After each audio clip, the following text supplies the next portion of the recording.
Hello everyone, namaste, welcome or welcome back to my channel. So if you don't know who I am, then I am Aditi Jha and this is my YouTube channel and I make content related to pharmacy, skin care और health care. तो आज का ये जो video होने वाला है वो फार्मेसी के ऊपर होने वाला है, क्योंकि मैं मेनली जो ज़्यादातर वीडियो बनाती हूँ वो फार्मेसी से रिलेटेड ही बनाती हूँ।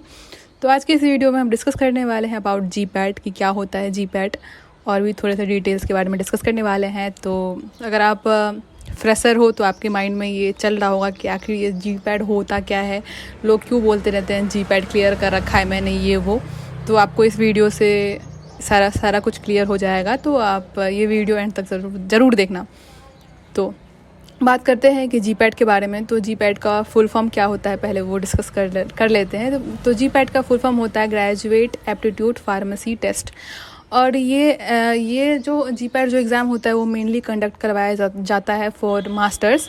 और ये जो एग्ज़ाम अब बात करते हैं कि बेसिकली एग्ज़ाम होता क्या है, तो आपने सुन रखा होगा वैसे भी गेट के एग्ज़ाम के बारे में या फिर कैट एग्ज़ाम के बारे में, जो मतलब BBA वाले बच्चे देते हैं या फिर इंजीनियरिंग वाले जो देते हैं गेट का एग्ज़ाम, उसके बारे में सुन रखा होगा कि हाँ मतलब ऐसे एग्ज़ाम दे के फिर हमें अच्छा सा कॉलेज मतलब गवर्नमेंट कॉलेज मिलता है और फिर हमें कुछ पैसे भी मिलते हैं अपने मतलब स्टडी के लिए।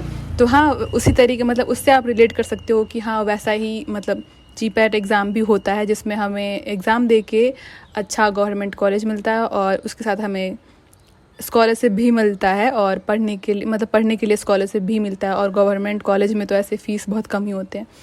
तो मतलब ऐसे मान लो कि अगर आपने GPAT का क्लियर कर दिया तो फिर आपका तो बल्ले बल्ले है।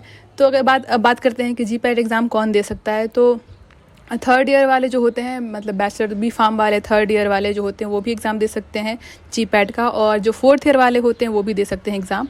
बट GPAT जो होता है एग्ज़ाम वो अगर थर्ड ईयर वाले दे तो अगर वो क्वालिफाई भी कर जाते हैं तो उनके लिए वो 3 ईयर का एलिजिबल नहीं होगा। और अगर वो फोर्थ ईयर में है तो अगर उन्होंने क्वालिफाई कर लिया GPAT एग्जामिनेशन तो उनके लिए जो मार्क्स होते हैं वो 3 ईयर के लिए एलिजिबल होते हैं। मतलब वो 3 साल तक किसी भी कॉलेज में GPAT के थ्रू मतलब गवर्नमेंट कॉलेज में काउंसलिंग करवा के एडमिशन ले सकते हैं। तो ये रहा कि कौन दे सकता है और एग्ज़ाम क्या होता है। और स्कॉलरशिप तो हर ईयर मतलब ऐसे ज़्यादा वैरी नहीं करता है, बट वैरी करता रहता है, मतलब 12 to 15,000 ऐसा ही कुछ, मुझे एग्जैक्ट पता नहीं है कि कितना स्कॉलरशिप मिलता है।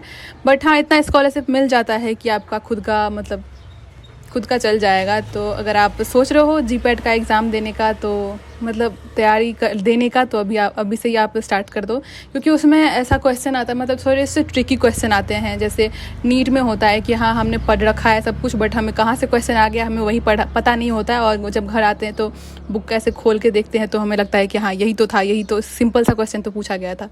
तो ऐसा ही होता है। और उसमें ऐसे निगेटिव मार्किंग भी है, जैसे नीट में होता है कि अगर हमारा क्वेश्चन सही मतलब अगर क्वेश्चन सही है तो हमें 4 मार्क्स मिलते हैं, और अगर हमारा क्वेश्चन मतलब आंसर गलत है तो उसमें से 1 मार्क्स माइनस हो जाते हैं। और अगर कट ऑफ की बात किया जाए तो हर साल अलग अलग कट ऑफ होता है और उतना ज़्यादा कट ऑफ होता नहीं है। और अगर आप और भी इन्फॉर्मेशन चाहते हो GPAT के बारे में अबाउट सिलेबस और अदर थिंग ऑल्सो, तो मैंने उस पर ऑलरेडी वीडियो बना रखा है, तो मैं उसका लिंक जो होगा डिस्क्रिप्शन में ऐड कर दूँगी, तो आप वो चेक कर लेना। तो आई होप आपको इस वीडियो से क्लियर हो गया होगा एवरीथिंग अबाउट GPAT। और अगर आपको फिर भी कुछ डाउट होगा तो आप कमेंट सेक्शन में पूछ सकते हो। So thank you so much for watching this video, I hope you like it.